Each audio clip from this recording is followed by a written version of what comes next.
অল্পনা বয়সের সখী নাচেরি আমার মনটা কেন করলি চুরি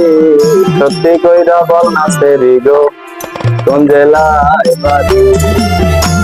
অল্পনা বয়সের সখী নাচেরি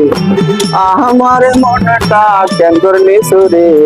সত্যি কইরা বল নাচেরি গো কোন জেলায় বাড়ি ওরে বাড়ি আমার ফুলতলা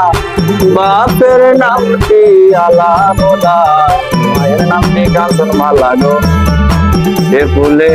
মালা আটটার সময় আমরা টিকিট কাটি 9টার সময় দড়ি ভাওয়ালের গাড়ি 10টার সময় বাড়ি কোথায় গো সেই বেলা বাড়ি অল্পনা বয়সের সখী নাচেরি আমার মনটা কেন করলি চুরি সত্যি কইরা বল নাচেরি গো কোন জেলায় বাড়ি সত্যি কইরা বল নাচেরি গো কোন জেলায় বাড়ি।